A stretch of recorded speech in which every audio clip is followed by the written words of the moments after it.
अधिकार मिले। आज की सरकारें उन अधिकारों को लूटने का काम कर रही।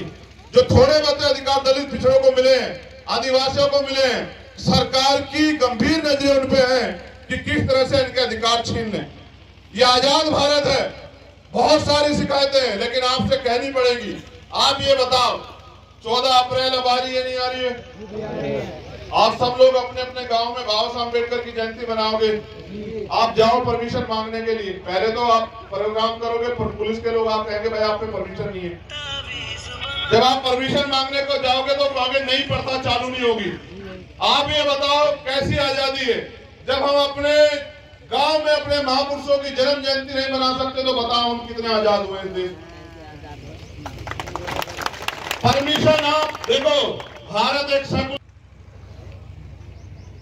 हर धर्म को धार्मिक आजादी है, हर धर्म को मानने वाले को धार्मिक आजादी है।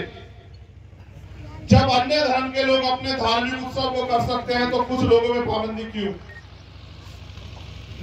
अभी हिंदू धर्म को मानने वाले लोगों ने हनुमान जयंती का त्योहार मनाया, आपने किसने विरोध किया?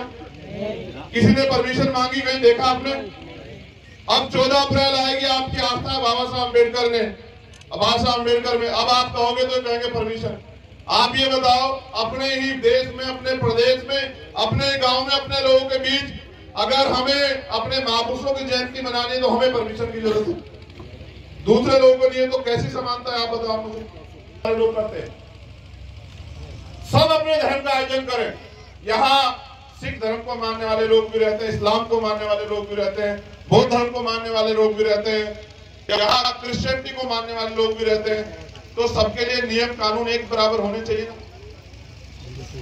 एक को आप पूरी छूट दोगे और दूसरे को तो उसमें सरकारी खर्चा दोगे, पुलिस के अधिकारी को ड्यूटी लगाओगे कि जाओ उनके पैर दबाओ, और दूसरे को आप अपने महापुरुषों को फूल चढ़ाने से भी रोक दोगे। इसलिए मैं सरकार से कहता हूं कि भाई ये दोहरा चरित्र नहीं चले। अभी यहाँ तराबियां पढ़ी किसने अपने घर में? मैं बिल्कुल जनरल बात बता रहा हूं आपको, ये बात मेरी यहाँ की स्थिति देख के समझ में आई। अभी यहाँ तराबियां पढ़ी गई शायद बरेली में, बरेली का था मुरादाबाद, उन्होंने तराबियां पढ़ी तो उनको नोटिस दे दिए। किस दिन पढ़े लिखे लोगों में बैठो पुलिस के साथियों, तो फिर सवाल जवाब करके बताओ कि आपने जो नौकरी ली वो संविधान की वजह से मिली या सरकार की वजह से मिली? तो ये बताओ, कोई अपने घर में अगर अपना धार्मिक आयोजन करेगा तो आप कौन होते नोटिस देने वाले? टारगेट क्यों करोगे आप? क्योंकि सरकार का राजनीतिक एजेंडा सेट होता है कि जितना मुसलमान का शोषण करोगे उतना जनता में कह पाओगे कि देखो हमने मुसलमान को ठीक कर दिया। मैं पूछना चाहता हूं, कितना ठीक करना चाहते हैं? वो तो पहले से ठीक है बेचारा, इतना ठीक है कि मेहनत मजदूरी करके थोड़ा बहुत पेट पाल रहा है, उसको आप सड़क पे लाना चाहते हैं? थोड़ा बहुत खड़ा होता है, सरकारों में बैठे लोग या अपना राजनीतिक एजेंडा सेट करने वाले लोग दंगा उंगा करा के सब खराब कर देते हैं। मैं ये बात आपको इसलिए कह रहा हूं कि आज नहीं तो कल आपकी समझ में आएगा कि ये दंगा कराने वाले लोग अपने फायदे के लिए कराते हैं, आपको इससे दूर रहना पड़ेगा। और अगर आप इनके मोहरे बनोगे तो आपका नुकसान होगा, याद रखना, क्योंकि भीड़ किसी की धर्म और जाति नहीं पूछती है, समझ रहे हो? भीड़ जब निकलती है किसी की जाति धर्म नहीं पूछती है, और नुकसान हमेशा गरीबों को होता है। आपने दंगे में किसी नेता को मरते देखा आज तक? किसी नेता के घर जलते देखा? जलाने वालों के हाथ कभी नहीं जलते हैं, जलते किनके? बुझाने वालों।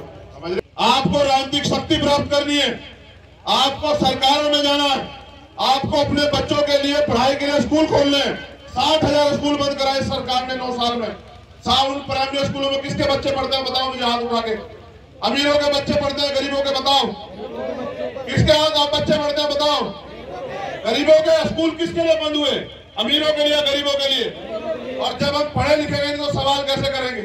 हमें जानकारी कैसे मिलेगी कि देश में क्या चल रहा है?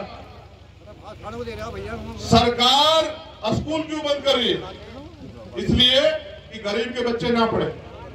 लड़ाई यहां से शुरू हुई कि जब एक गरीब व्यक्ति, उसकी बेटी, उसकी माँ, उसकी पत्नी, उसकी बहन, उसका बच्चा सरकारी अस्पताल के बाहर दम तोड़ देता, लड़ाई यहां से शुरू होती है।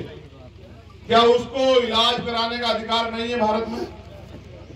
पैसे वालों का इलाज होगा और गरीब लोग सड़कों पे दम तोड़ेंगे। ये लड़ाई जब तक गरीबों को भी अमीरों जैसा इलाज नहीं मिलता बराबरी का, तब तक लड़ाई जारी रहेगी।